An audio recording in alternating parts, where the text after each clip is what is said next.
जुए के इस कारोबार का एक और पहलू भी है जो शायद आज तक अवाम की नज़रों से पोशीदा रहा है, और वो है इस कारोबार में घूमने वाला खरबों रुपए का सरमाया।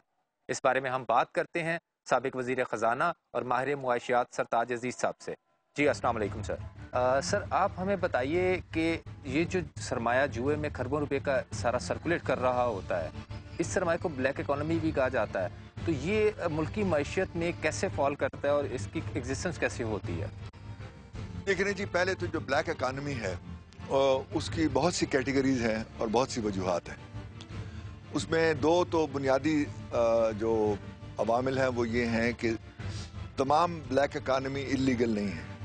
बाज़ औक़ात लीगल कारोबार के भी जब टैक्स इवेजन करना चाहते हैं तो वो उसके लिए वो या अंडर इन्वाइसिंग करते हैं या मुनाफा छुपा लेते हैं या डुप्लीकेट अकाउंट्स करते हैं, तो वो भी एक तरह की ब्लैक इकानमी बन जाती है। जो बुकीज से हमने रब्ता किया उनका कहना था कि सिर्फ इस वर्ल्ड कप के मैचेस में 80 से 90 खरब रुपया जो है वो सर्कुलेट करेगा, और इट मीन्स कि $1 बिलियन जो है वो इस ब्लैक इकोनॉमी का हिस्सा बनेगा। ये काफ़ी इसका जो सेंटर है वो इंडिया और बॉम्बे है। और अभी मैंने हाल ही में इंडिया टुडे की एक रिपोर्ट पढ़ रहा था, उसने एस्टिमेट दिया था 60,000 करोड़, यानी ये कोई 1,000 बिलियन डॉलर की बात कर रहे हैं। वो मजमूई तौर पे जो बेटिंग होगी वो होगी, और उस बेटिंग में कितना जो है वो मैच फिक्सिंग में इस्तेमाल होता है, लेकिन ज़्यादातर वो एक गैम्बलिंग की शक्ल में इस्तेमाल होता है। लेकिन ज़ाहिर है कि जो बुकी से कारोबार है वो ज़्यादातर बेनामी है और उसमें पता नहीं चलता, और उसमें अब बहुत सा लेजिटिमेट पैसा भी आ गया है, फिल्म स्टारों का आ गया है, कंट्रैक्टर्स का आ गया है। लेकिन जो बेटिंग का पैसा है वो सबसे ज़्यादा है, और वो ख़तरनाक भी है क्योंकि उससे मैच इन्फ्लुएंस, और उसमें मेरा ख्याल है कि आईसीसी कोशिश कर रही है कि पूरे क्रिकेटिंग नेशंस को कॉन्फ्रेंस में लेके ऐसा निज़ाम वदा किया जाए कि इसको ट्रांसपेरेंट बनाया जाए और टैक्स अथॉरिटी से मशवरा करके इसका निज़ाम वज़ा किया। और जो बुकीज पाकिस्तान में बैठकर दूसरे ममालिक में बैटिंग करते हैं, वो ट्रांसफ़र जो होगी पैसे की वो मनी लॉन्ड्रिंग और हुंडी के थ्रू होती है।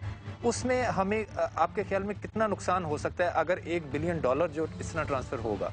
ज़ाहिर है कि वो अगर इलीगल चैनल से आ गया, हुंडी के ज़रिए आ गया, वो तो हुकूमत को ना टैक्स मिलेगा और ना फॉरेन एक्सचेंज हमारे पास आएगा।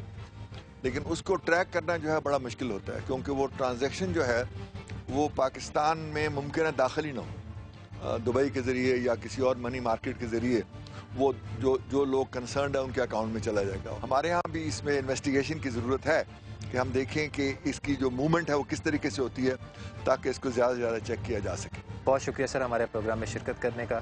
Thank you for joining us.